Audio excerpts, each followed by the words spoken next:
सुप्रभात हिमाचल। मैं वीरेश ठाकुर अभी मौजूद हुआ हूं आपके समक्ष हिमाचल प्रदेश की सुबह की ताज़ा खबरों के साथ। तो आइए शुरू करते हैं बिना समय गवाए हुए नॉन स्टॉप ताज़ा खबरों के सिलसिले को। नई तकनीक विकसित, अब न बारिश में धंसेगा न ही सूखे में सिकुड़ेगा रेल ट्रैक। आईआईटी मंडी और यूके के वैज्ञानिकों ने संयुक्त शोध में पाई सफलता। चाहे सूखा पड़े या फिर जोरदार बरसात हो, अब रेलवे ट्रैक न सिकुड़ेगा और न ही धंसेगा। आईआईटी मंडी और यूनाइटेड किंगडम यूके के वैज्ञानिकों ने एक संयुक्त शोध में यह दावा किया है। वहीं शोधकर्ता आईआईटी मंडी के स्कूल ऑफ इंजीनियरिंग में assistant professor doctor Ashutosh Kumar के अनुसार इस रिसर्च में पटरी बिछाते समय इस्तेमाल किए जाने वाले पारंपरिक यंत्र साइक्लिक ट्राईएक्सियल में नई तकनीक विकसित की है, जिससे ट्रैक के नीचे की मिट्टी के संक्षण यानी धंसने और सिकुड़ने की गति को भी मापा जा सकेगा। खराब स्विच देने पर बिजली बोर्ड ने रोक दिया कंपनी को 2 करोड़ का भुगतान। खराब स्विचों की सप्लाई देने पर बिजली बोर्ड ने उत्तर प्रदेश की एक कंपनी के करीब 2 करोड़ रुपए की पेमेंट रोक दी है। कर्मचारी यूनियन के आरोप पर बोर्ड प्रबंधन ने गड़बड़ी को नकार कर स्थिति स्पष्ट करते हुए यह जानकारी दी। बोर्ड के प्रबंध निदेशक पंकज ढडवाल ने बताया कि अक्टूबर 2020 में 11 केवी के 3,592 जियो स्विचों की खरीद की गई थी। मार्च 2021 में सप्लाई प्राप्त हुई थी। कुछ दिनों के बाद ही स्विचों की गुणवत्ता को लेकर फील्ड अधिकारियों ने सवाल उठाए थे। काले धन को सफेद करने पर 40 से ज्यादा लोग जांच की जद में, पुलिस ने ईडी को भेजी सूची।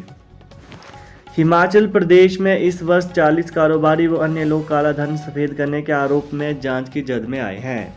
मनी लॉन्ड्रिंग का शक जताते हुए हिमाचल प्रदेश पुलिस ने 6 नए मामलों की सूची प्रवर्तन निदेशालय ईडी को भेजी है, जिसमें 40 से ज़्यादा लोगों के खिलाफ ईडी जांच करेगी। पुलिस ने ईडी को संबंधित दस्तावेजों का पुलिंदा भी भेजा है।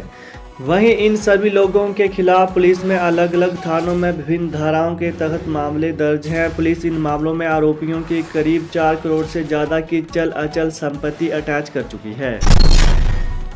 स्लम डिवेलपर्स विधेयक को राज्यपाल की मंजूरी, अधिसूचना जारी। हिमाचल सरकार की ओर से बजट सत्र में पारित झुग्गी झोंपड़ी को नियमित करने के विधेयक को राज्यपाल ने मंजूरी दे दी है। इसी के साथ इस विधेयक ने कानून का रूप ले लिया है। इसे अधिनियम के रूप में अधिसूचित कर दिया गया है। वहीं पिछले कल इसकी अधिसूचना जारी हो गई है। इसमें सांपत्तिक अधिकारों की बहाली होगी। हिमाचल में 14 नए पॉजिटिव मरीज, किन्नौर समेत 4 जिले हुए कोविड मुक्त। हिमाचल प्रदेश में सिरमौर, बिलासपुर और लाहौल स्पीति के बाद अब किन्नौर जिला भी कोरोना मुक्त हो गया है। पिछले कल उपायुक्त किन्नौर आबिद हुसैन सादिक ने कहा कि जिले में अब कोरोना का कोई भी सक्रिय मामला नहीं है। ज्यादा से ज्यादा बच्चे पैदा करें, हिंदू धर्म संसद के आखिरी दिन संतों ने जारी किया धर्मादेश।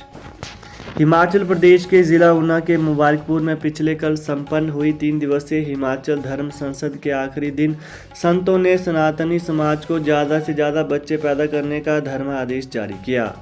धर्म संसद में 3 दिन तक हिंदुओं की दुर्दशा पर गहन चिंतन किया गया। इस धर्म संसद में भारतवर्ष के हिंदुओं के विभिन्न पंथों एवं सामाजिक क्षेत्र के कार्यकर्ताओं ने हिस्सा लेकर चिंतन एवं मनन किया। वहीं धर्म संसद के समापन सत्र में महामंडलेश्वर डॉक्टर अन्नपूर्णा भारती के निर्देश पर धर्म आदेश जारी किया गया। उक्त जानकारी देते हुए धर्म संसद के संयोजक यति सत्यदेवानंद सरस्वती महाराज ने बताया कि धर्म आदेश में सनातनियों से आह्वान किया गया है कि सनातनी समाज अपनी जनसंख्या को कम न होने दे तथा ज़्यादा से ज़्यादा बच्चे पैदा करें। सरकार ने दी सैद्धांतिक मंजूरी, हिमाचल में पहली बार लगेंगी 2 पीईटी स्कैन मशीनें। हिमाचल प्रदेश में पहली बार 2 positron emission tomography PET scan मशीनें लगेंगी। सूबे के सबसे बड़े स्वास्थ्य संस्थान इंदिरा गांधी मेडिकल कॉलेज एवं अस्पताल आईजीएमसी शिमला और doctor Rajendra Prasad medical college Tanda Kangra में इन मशीनों को स्थापित किया जाएगा। वहीं राज्य सरकार ने इसकी सैद्धांतिक मंजूरी दे दी है। पैट स्कैन मशीनें लगने से कैंसर मरीजों को दिल्ली और चंडीगढ़ के चक्कर काटने से राहत मिलेगी। वहीं वक्त पर मरीजों में कैंसर का पता लगाकर इलाज शुरू किया जा सकेगा। समग्र शिक्षा अभियान ने 1 करोड़ 34 लाख से रिचार्ज किए, पढ़ाई में पिछड़े 28,000 विद्यार्थी। समग्र शिक्षा अभियान के तहत कोरोना काल में 11वीं और 12वीं कक्षा में पढ़ाई में पिछड़े हिमाचल प्रदेश के 28,660 विद्यार्थियों पर लगभग 1,34,00,000 रुपए खर्च किए गए। वहीं इन दोनों कक्षाओं के SA1 में कम अंक लाने वाले विद्यार्थियों की पहचान कर शिक्षा विभाग ने मोबाइल रिचार्ज के लिए उनके खातों में 468 रुपये सीधे उपलब्ध करवाए, ताकि वे अपने मोबाइल रिचार्ज कर पढ़ाई के हुए नुकसान की भरपाई के लिए ऑनलाइन कक्षाएं लगा सकें और उपलब्ध सामग्री डाउनलोड कर परीक्षा की तैयारी कर सकें। 15,000 महिलाओं का होगा फ्री बीमा, प्रीमियम देगी सरकार। जीवन है अनमोल अभियान के तहत विकासखंड ऊना की 15,000 महिलाओं का प्रधानमंत्री सुरक्षा बीमा व प्रधानमंत्री जीवन ज्योति बीमा योजना के अंतर्गत फ्री बीमा किया जाएगा।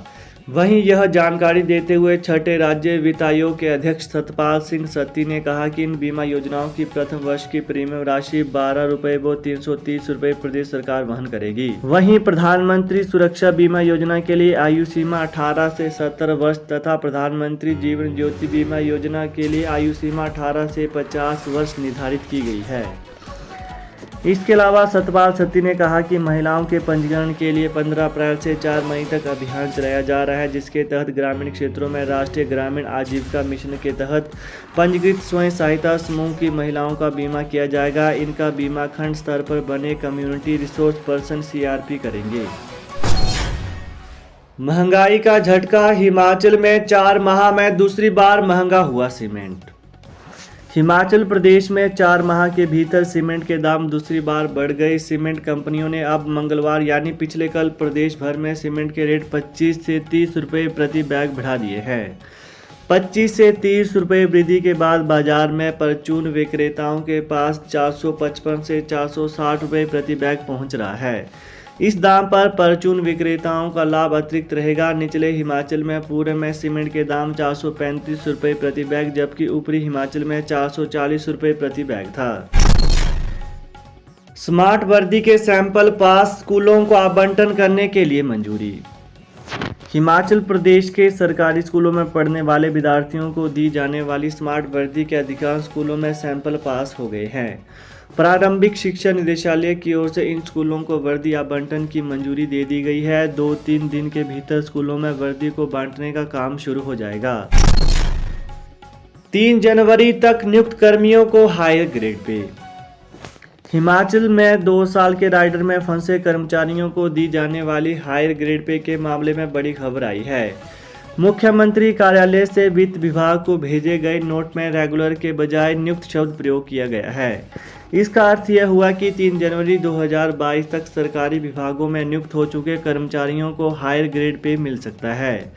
3 अप्रैल को अराजपत्रित कर्मचारी महासंघ के कर्मचारी सम्मेलन में हुई घोषणा के अनुसार इसे 3 जनवरी 2022 तक रेगुलर हो चुके कर्मचारियों के लिए माना जा रहा था, लेकिन अब मुख्यमंत्री कार्यालय से वित्त विभाग को भेजी गई CM अनाउंसमेंट में नियुक्त शब्द इस्तेमाल किया गया है।